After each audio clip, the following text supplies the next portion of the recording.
Oh, Deus está aqui, irmãos. Amém. Tiago, abra sua Bíblia comigo em Tiago, capítulo 4. Oh, Deus. Deus, aleluia. Todos encontraram? Versículo 1. E eu gosto do subtema deste capítulo. Submetei-vos a Deus. Está sentindo Deus, irmãos? Deus está na casa, aleluia. Tiago capítulo 4, verso 1 ao 5. De onde vêm as guerras, contendas entre vós? Não vem disto, dos prazeres que os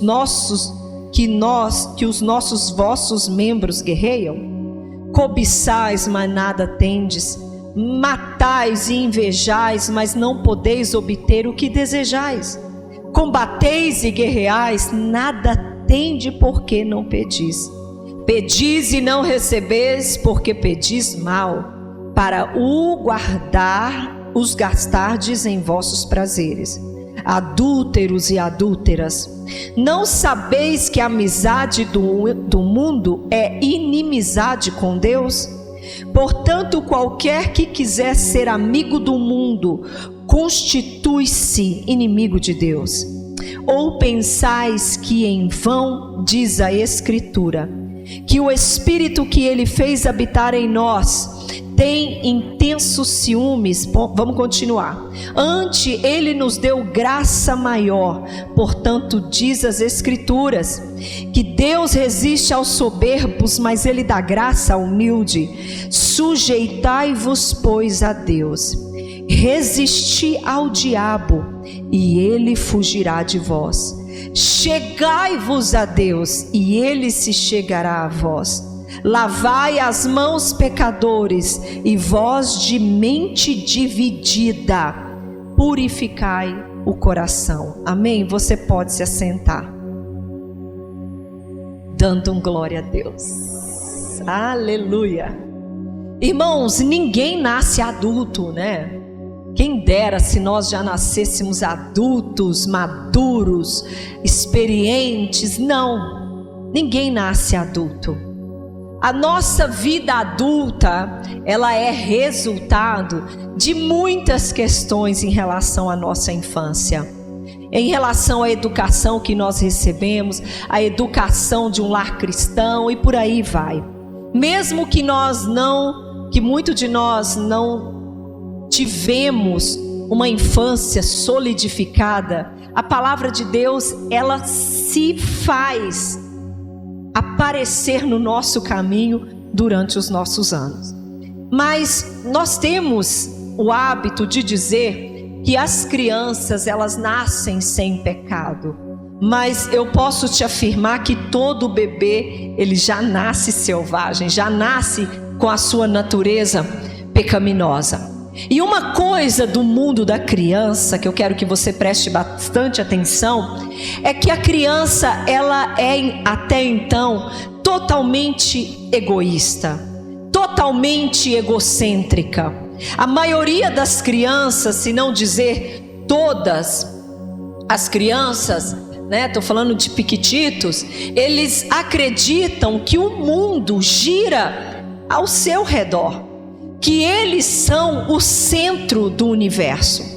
E não se assusta, porque esse estágio, ele é super normal. Ele faz parte do desenvolvimento da criança.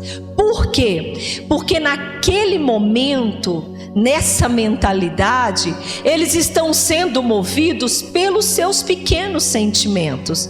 E quais são os seus sentimentos naquela faixa etária? São infantis. Então seus pensamentos condizem com a sua faixa etária, com a sua infantilidade. Então, igreja, se a criança ela tiver um desenvolvimento normal, esse sentimento que ela tem de que o mundo gira ao redor dela, que ela é o centro das atenções, porque ela precisa receber atenção, gradativamente esse sentimento ele vai se dissipar, ele vai passar.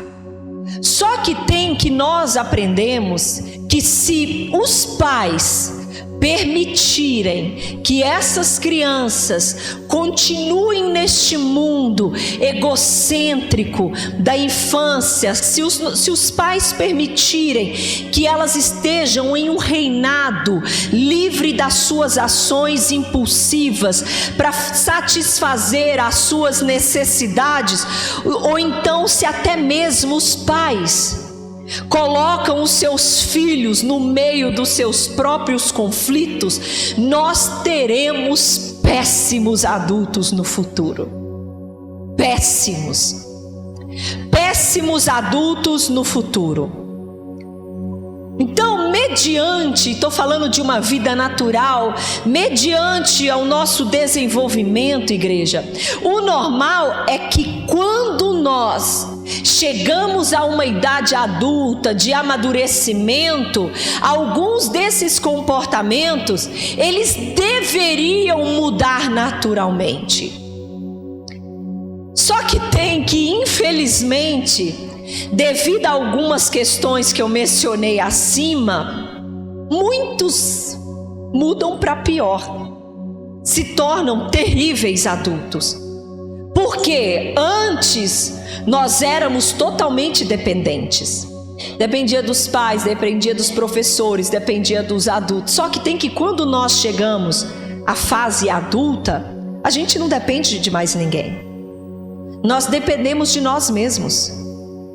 Então a gente se torna seres humanos capazes de fazer qualquer coisa para ter qualquer coisa. E foi isso que Tiago estava dizendo aqui. Qualquer coisa. Então, se a maneira como nós fomos educados, ou então a falta de limite imposta pela palavra de Deus sobre as nossas vidas, se tudo isso não for um manual de direção para as nossas vidas, nós teremos sérios problemas. Sérios problemas. E a Bíblia, ela é enfática. Tiago, ele foi enfático. Por que nós lutamos? Por que nós discutimos? Por que as pessoas roubam? Por que as pessoas matam? Por que as pessoas enganam? Por que elas atacam? Por que elas se autodestroem? Por que as pessoas fazem as coisas que sabem que realmente elas não deveriam estar fazendo, que irá prejudicar a elas mesmas? Por quê? É engraçado que em Romanos, no capítulo 7, Paulo, ele luta com esse assunto. O pecado, a lei de Deus e a natureza pecaminosa do homem. Paulo, ele escreve em Romanos capítulo 7 que as coisas que ele quer fazer, ele não faz, e as que ele não quer, ele faz. Tudo isso devido ao quê? O pecado, devido à falta de limite. Ele estava dizendo que nós estamos em uma batalha diária com a natureza pecaminosa contra a natureza de Deus que habita agora em nós. E nós, igreja, nós temos que escolher a quem nós queremos dar ouvido. Porque nós sempre estaremos em uma batalha, uma guerra para as nossas almas. É a eterna guerra entre o bem e o mal. Então Paulo, ele não estava dando a legalidade ao erro. Paulo, ele não estava dizendo que os nossos caminhos ou que os seus caminhos eram ditados pelo seu erro, mas ele estava dizendo da constante luta contra a nossa carne, em não ouvir a nossa carne, em não se manter no erro. Então, quando a palavra de Deus, ela vem contra as nossas vidas, porque nós nascemos em pecado, somos ali envolvidos naquele mundo egocêntrico, tudo da nossa maneira, faz parte do desenvolvimento humano normal. Mas quando nós vamos crescendo, a palavra de Deus, ela precisa começar a tomar uma forma. Nós precisamos começar a amadurecer, saber como as coisas caminham, como devemos andar, como devemos agir. E aí a palavra de Deus nos encontra e nós começamos então a entender, a tomar as decisões de quem nós iremos ouvir. As vontades da carne, que é o que Tiago estava dizendo, por que a gente briga, por que a gente luta, por que a gente vive cobiçando, contra uma nova realidade que agora habita em nós, que é a realidade da palavra de Deus. Então, igreja, nesta noite nós iremos estar ministrando como nós podemos lidar com as guerras internas. Porque todos esses problemas que eu falei aqui, que eu mencionei para a igreja, eles se iniciam dentro do homem. O seu ponto de start, elas iniciam dentro do homem, totalmente.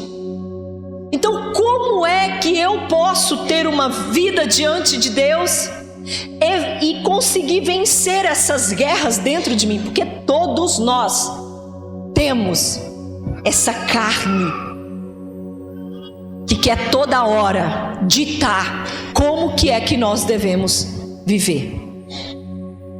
Nós precisamos, igreja, compreender que essas batalhas pessoais que se iniciam dentro de nós é o resultado das nossas escolhas. Claro que é. É o resultado daquilo que nós queremos, da cobiça dos nossos olhos. Tudo se inicia por aqui, pela cobiça dos nossos olhos. E o interessante da cobiça dos nossos olhos é que é um problema circular. Por quê? Porque começa pelos nossos desejos. E se nós não sabermos filtrar os nossos desejos, se nós não sabermos filtrar aquilo que nós queremos, nós cairemos neste grande pecado. Cairemos neste grande erro. As coisas que queremos, as coisas que desejamos, seja dinheiro, bens, poder, autoridade, coisas que eu quero mais aquilo, mais daquilo outro. Nós somos como uma criança dentro de uma caixa de areia dizendo: me dê isso, eu quero isso, me dê isso, eu quero isso. A verdade é que nós estamos tão sendo ditados por aquilo que nós vemos, que nós desejamos aquilo que o outro tem. Nós nunca estamos satisfeitos com aquilo que nós temos. E quando eu paro para pensar, igreja, em tudo aquilo que nós temos, eu creio que nós temos tanto, igreja.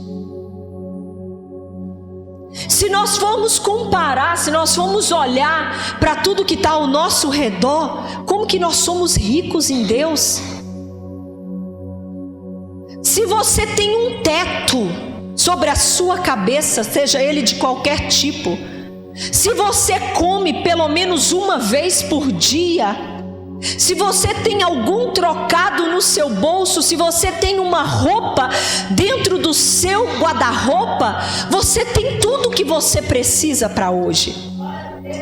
Eu não estou dizendo que você não vai buscar, que você não vai almejar, não, mas nós precisamos saber sermos bem-sucedidos com aquilo que a gente tem hoje. Porque senão nós estamos dizendo a Deus que Ele não sabe o que faz. Se nós não somos satisfeitos com o que nós temos hoje, é como se nós estivéssemos dizendo para Deus: o Senhor não sabe cuidar de filho nenhum. Olha que parece. E você sabe? E você sabe? Tiago estava dizendo que a cobiça, ela é a engrenagem para todos os males que está acontecendo, por tudo que está se havendo. Porque além das pessoas não saberem ser satisfeitas com o que elas têm, a cobiça dos seus olhos estão a levando por caminhos destrutivos. nunca está satisfeito.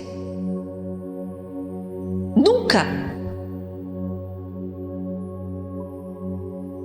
Quando nós vemos as coisas que as outras pessoas têm, nós a queremos, aí vai aparecendo coisas novas, nós a desejamos.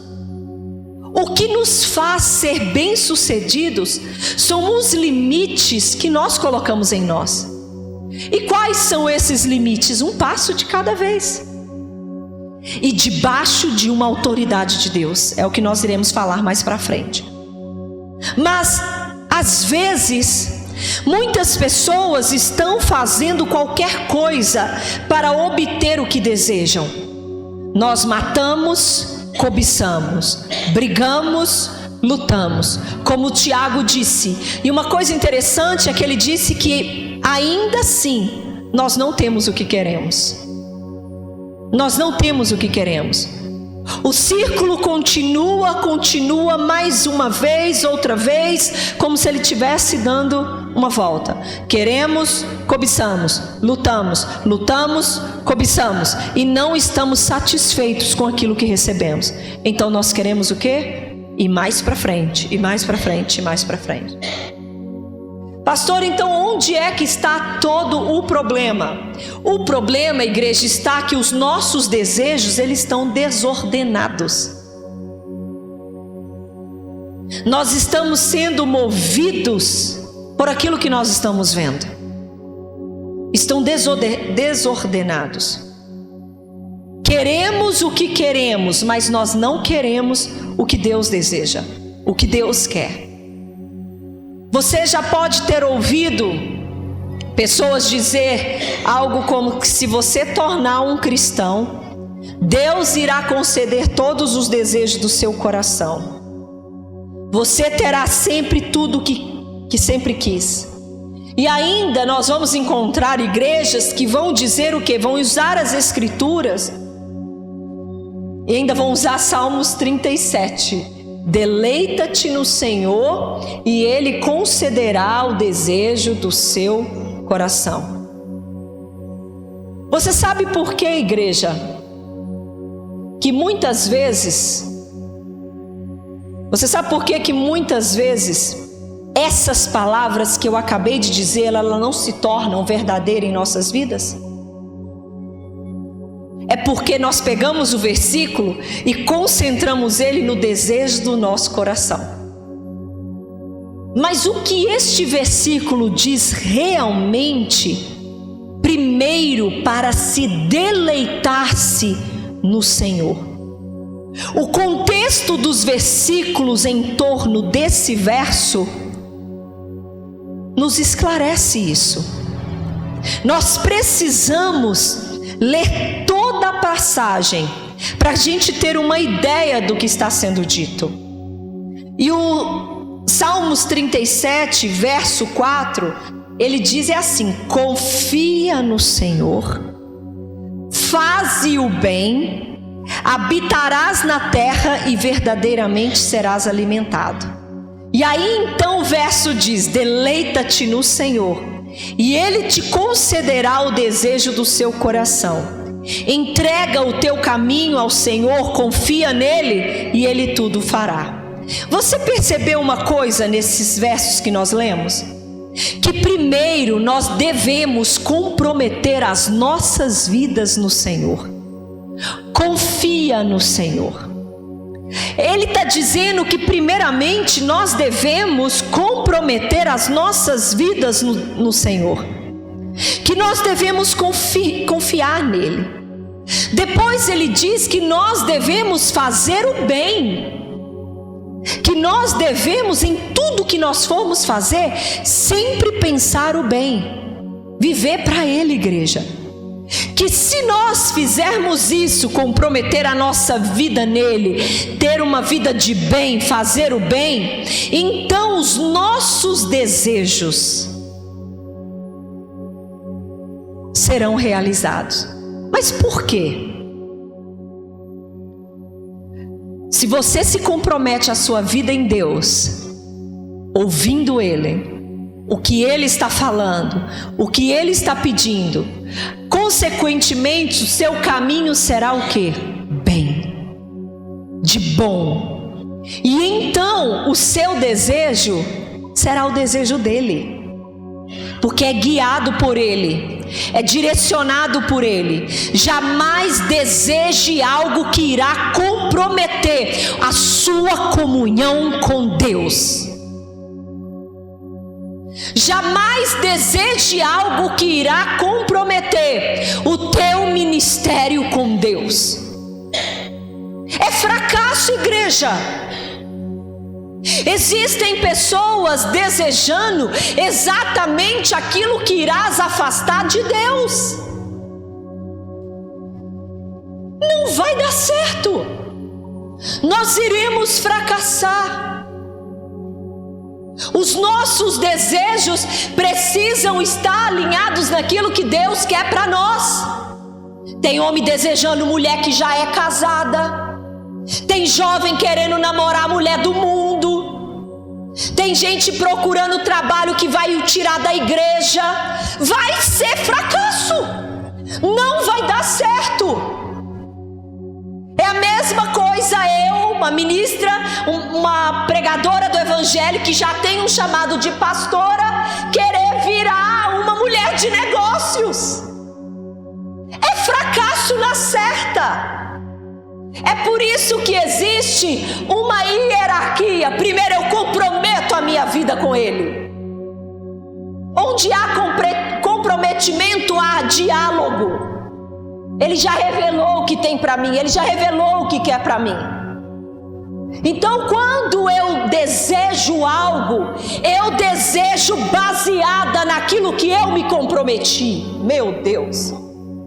E quando então eu desejo algo na qual eu estou comprometida, pode, Érica, porque eu vou realizar o desejo do seu coração.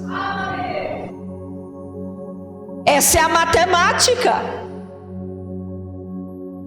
Senhor, eu quero ter uma família em Deus, eu quero construir uma família. Vou realizar o desejo do seu coração, por causa do comprometimento. Qual é o comprometimento? Treva e luz não se misturam. Eu quero algo de Deus. Ah, Senhor, eu quero escrever outros livros, Senhor, eu quero pregar, Senhor, eu quero realizar o desejo do teu coração. Por quê? Porque os meus desejos estão naquilo que eu me comprometi. Tem gente querendo desejar aquilo que não está comprometido em Deus. Não vai dar certo.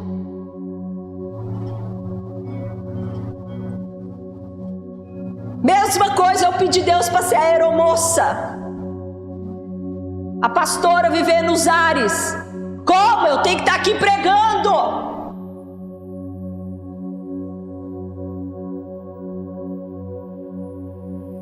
Primeiro confia nele, comprometimento, para depois realizar os desejos do meu coração. Depois. Para depois. Nossos motivos, nossos sonhos serão os mesmos dele.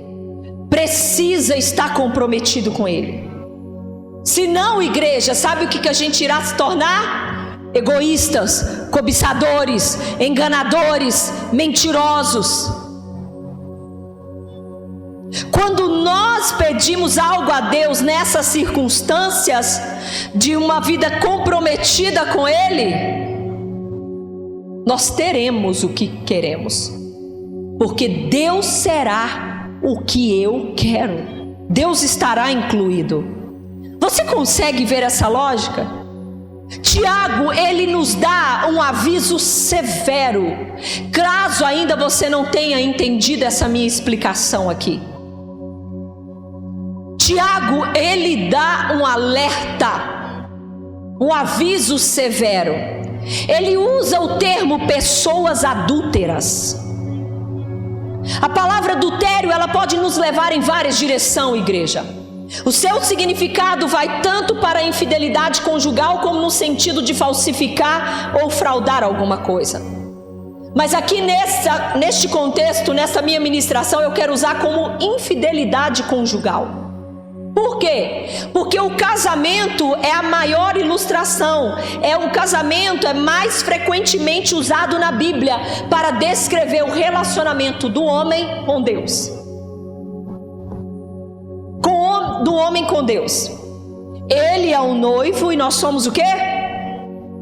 Então ele é o noivo e nós somos o quê? A noiva. Então é para ser um compromisso vitalício de uma pessoa para com a outra. Por isso que ele chama de adúlteros. E Tiago diz que quando nós nos casamos com Deus, nós não devemos olhar para o mundo com agrado, igreja. Nós não podemos olhar para o mundo como uma maneira de obtermos prazer. E infelizmente hoje muitas pessoas estão casados com Deus, mas são amantes do mundo. Ah, pastora, mas eu não peco, eu não tô lá na boate. Ah, mas eu não tô no barzinho bebendo, porque ele estava falando para quem estava dentro da igreja. Guarde isso, ele não estava pregando para quem estava lá no mundo. Ah, mas eu não estou lá num motel. Ah, pastora, mas eu não estou lá. Você sabe o que Tiago estava falando aqui? Casados com Deus, mas amantes do mundo? Pessoas que estão dentro da igreja, que têm a fé de prática, o evangelho, mas os seus desejos são totalmente voltados para algo que não é comprometido com Deus. Irmão, isso aqui entraria dízimo, isso aqui entraria estudo da palavra, culto doméstico. Irmãos, isso aqui abriria que nós íamos ficar aqui pregando. Irmão, do que adianta você sair da tua casa todo religioso, sentar aqui para assistir um culto, mas a tua vida, tudo é regido pelo mundo. O teu dinheiro é do mundo, o tempo é do mundo, tudo é do mundo. Do que adianta? Ministério? O que é isso? Oh, nem sei o que é isso. É isso que ele estava falando. Porque consequentemente a sua cobiça irá te afastar cada vez mais do evangelho. Eu conheço um testemunho muito interessante de quando eu era pequena na igreja, ouvindo o pastor pregar. Ele fala do irmãozinho que o sonho dele era comprar um carro. E aí todo dia ele ia de bicicletinha, ele e a esposa com os filhos iam para a igreja adorar a Deus. E o sonho dele era o quê? Comprar um carro. E com muito custo, anos na fé, ali indo para o culto com a sua bicicletinha, até que chegou o dia e ele fez o quê? Comprou o carro. Eita glória, Deus me deu o carro. Aí, irmão, cadê o irmãozinho no domingo na igreja? Irmãozinho, cadê você? Pastor, agora eu tenho um carro, eu posso ir para a roça. Que bom, vai mesmo. Na outra semana, cadê o irmãozinho? Ah, pastor, agora eu tenho um carro, a gente tirou umas férias. Irmão, isso é muito sério. A cobiça do carro, em vez de vou para a igreja, vou dar carona, o tirou. Ah, Senhor, meu útero é estéril. Ah, Senhor, eu não posso ter filhos. Senhor, me dá um filho que eu consagrarei para a tua glória. Eu consagrarei para a tua honra. E esse rapaz, essa moça trabalham firmes na igreja. Então vem, Deus faz um milagre.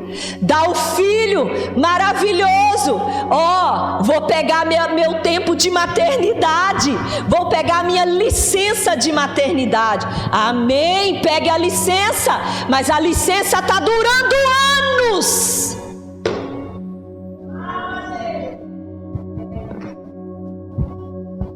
Não posso.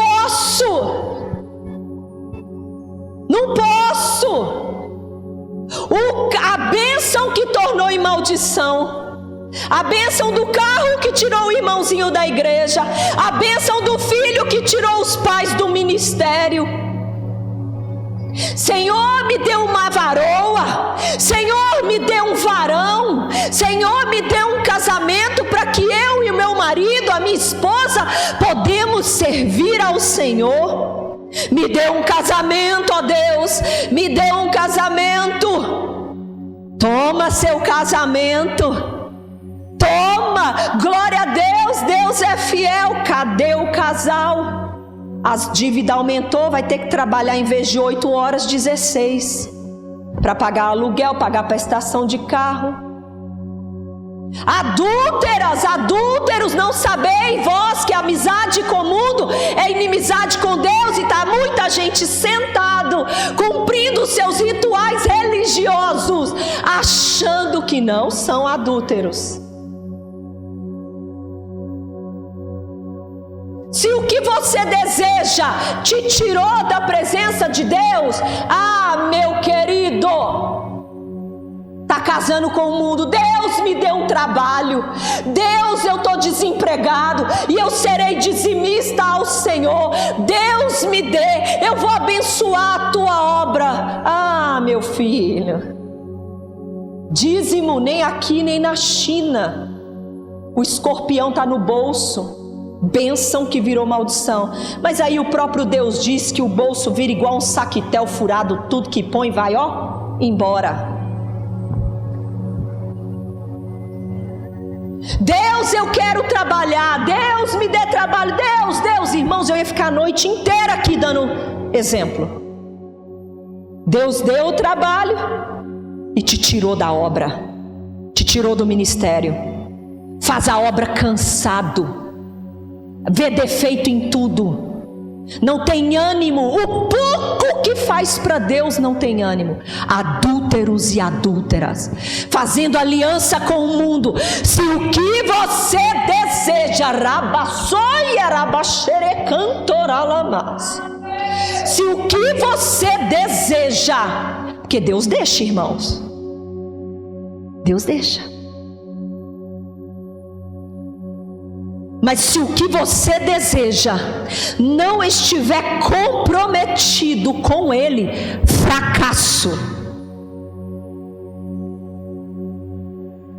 O que você deseja jamais pode te afastar da presença de Deus.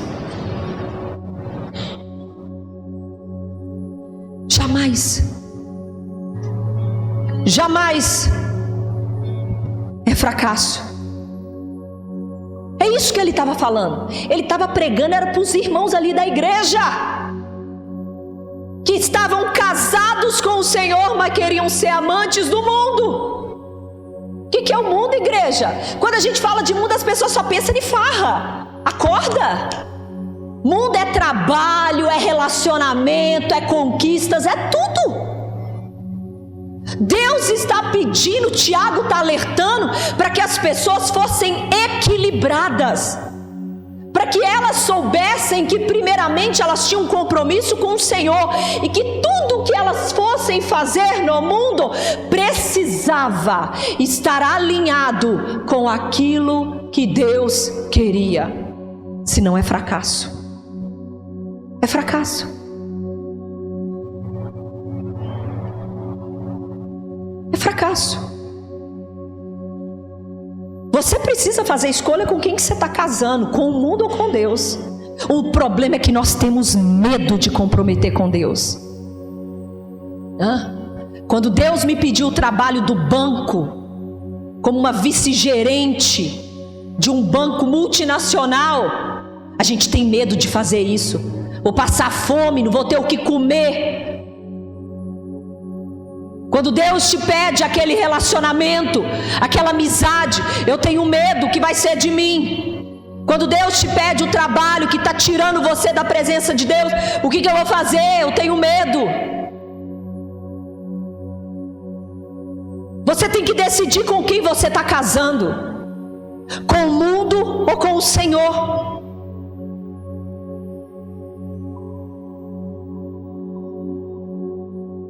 Ou casamos com ele, ou casamos com o mundo. É por isso que nós estamos vivendo guerras internas. Porque ser cristão, igreja, não é como vestir uma roupa que você vem para a igreja. Ser cristão não é vestir uma roupa que você veste aquilo que você quer e usa da maneira que você quiser. Ser cristão é um compromisso em tempo integral e vitalício com o Rei dos Reis, Senhor dos Senhores. Aleluia. Eu te garanto que vai ser a melhor escolha que você vai fazer. Quer comais, quer bebais, quer façais qualquer outra coisa, fazer e o quê? Você sabe o que eu coloco na minha cabeça quando eu venho no culto? Que durante 24 horas, todo aquele dia, eu vou tirar 1 horinha para estar com ele. 1 hora. Pra gente, tem pessoas que isso é muito.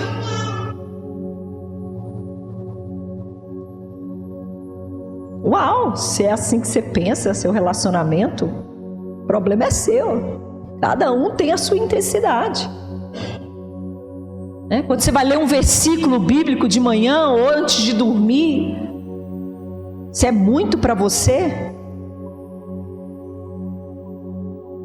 como que eu meço isso, pastora? Simples. Você pega todo o seu dia, 24 horas, e você mede quanto tempo o Senhor esteve presente. Não estou falando de nos guardar, porque isso ele é especialista. Eu estou falando de você e ele. Seja ouvindo uma ministração, use as oportunidades que você tem. Seja ouvindo canções, seja lendo um versículo. Para mim a melhor hora é a hora de ir para o culto, que eu tiro 1 hora para ter tudo ao mesmo tempo. Louvor a Deus, leitura da palavra e oração. Gente, que pacote tremendo. Se as pessoas pelo menos nisso investissem, de coração aberto, não é? Chegar aqui e dormir, vai dormir na sua casa, lá na sua cama. Vai lá, irmãos. Se você pegar esse tempo, é meu tempo. Caramba! E olha que a gente ainda faz pouco, né? Faz pouco ainda. As guerras internas crescem porque nós estamos divididos. Foi o que Tiago disse. Foi o que ele falou. Deus, ele não brinca quando se trata do nosso relacionamento com ele. Porque ele é um Deus ciumento. Deixa eu te fazer uma pergunta. Se Deus hoje, agora, nesse exato segundo, nesse milésimo segundo, fosse julgar o teu culto a Ele nessa noite, qual nota você daria? Porque não tem que fazer nada para mim, irmão. Não posso te dar nada. Nada. Mas Ele pode te dar. E é você que presta um culto a Ele. Que nota Ele te daria nessa noite? Que talvez você não lembra nem o versículo que eu li no início. Que nota? É por isso que as crises internas crescem, irmãos. Porque só cresce aonde existe algo vazio, né? Não tem como crescer algo em algo que já está grande. Deus, ele não brinca quando se trata de relacionamento com Ele. Ele não quer nos ver correr e ter um caso com o mundo. Às vezes nós achamos que Ele não é sério com isso. Você tem certeza? Você acha que Ele morreu na cruz à toa? Para brincar? Ele leva muito sério. Ele pagou o preço final pela nossa salvação, porque Ele nos ama e ama cada um de nós. E Deus oferece a vida eterna a qualquer um que simplesmente admita que é um pecador e o busca em espírito e em verdade. Quando nós o buscamos em espírito e em verdade, Ele nos oferece o seu perdão, a sua graça, a quem quer que se humilhe diante dEle, que entra na sua presença. Então, como Como que eu posso superar esses desejos mundanos? Como que eu posso ganhar essa guerra dentro de mim? Tiago dá a resposta: se submeta a Deus. Se submeter é estar debaixo de alguma autoridade. Se submeta. Esteja debaixo do comando dele. Deixa ele ser responsável pela sua vida. A segunda coisa que ele diz é resistir ao diabo. Ele vai te tentar 24 horas. E não é só com uma mulher de perna para fora e os peitos saindo pela blusa não, irmão. O diabo é muito mais inteligente do que isso. Ele vai te tentar com uma proposta. Ele vai te tentar com o que você está ouvindo. Ele vai te tentar com aquilo que você está vendo. Ele vai te tentar. Busque discernimento no Senhor. Submeta ao poder do Senhor. Resistir ao diabo, igreja, é dizer não quando não tem que ser dito. Você tem ele à sua disposição, então faça. A Bíblia diz, um versículo maravilhoso em 1 João no capítulo 4. João diz, igreja, para que a gente venha colocar à prova os espíritos, para saber se eles são de Deus. Olha que versículo tremendo. João diz: coloque à prova os espíritos, para saber se eles são de Deus. E a última coisa que Tiago diz é para que nós venhamos se aproximar dele. Eu sei que você já ouviu isso milhares de vezes, mas eu tenho um exemplo muito interessante, principalmente por já ter trabalhado em banco. E lá dentro de onde nós trabalhávamos tinha um álcool gel, né? E hoje, aqui no Brasil não é tanto assim, mas lá, qualquer ambiente público que você vá, seja uma praça, seja um banheiro público, um restaurante, na portinha vai ter o quê? Um álcool gel. Você sabe por quê, irmãos? Porque o álcool gel, ele mata bactérias que eu e você não vê. E essas bactérias tão inofensivas, tão pequenininhas, que a olho nu não se vê, mas que se vê pelos microscópios, eles causam doenças muito maiores e visíveis do que grandes coisas que nós vemos por aí. Umas bactérias tão pequenininhas e inofensivas causam um estrago em nossas vidas. E Tiago, ele disse aqui algo interessante. Ele disse assim: limpai as vossas mãos e purificai o vosso coração.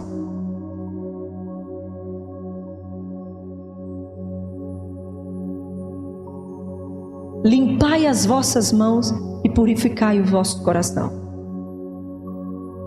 Bactéria que ninguém vê, germes quase impossíveis de os olhos captarem, mas fazem as pessoas ficarem extremamente doentes. Nós precisamos fazer a mesma coisa, igreja. Livrar-nos das pequenas coisas que podem infectar a nossa vida com Deus. Pequenas, hábitos, seja lá o que for, remova, igreja, esses pequenos pecadinhos, bem pequenininhos, que ninguém está vendo, mas são esses pecadinhos que está nos matando, igreja. Lave, purifique, mostre a Deus quais as áreas da sua vida que você não está cedendo a Ele. Limpe essas áreas. São essas coisas pequenininhas, quase impossíveis de detectar, que estão nos separando de Deus. Nós devemos deixar de ter uma mente dividida e decidir a quem nós queremos realmente servir. A dúvida, ela te afasta de Deus e te leva para um caminho da perdição. Limpa, irmãos. Isso aí, ó, que você está achando que não tem nada a ver, é o que está te destruindo, é que está minando a sua fé, é que está te esfriando na igreja. Esse pequenininho aí, ó, igual o irmão do carro, da bicicleta que comprou o carro, ou da estéril que não podia ter filhos, ou do trabalho sonhado. Tira. Comprometa-se com Deus. E essas guerras internas vão passar. Faça a escolha certa e essas guerras internas irão passar. Se coloque de pé nessa noite, vamos orar, agradecer ao Senhor. Oh, aleluia, Jesus.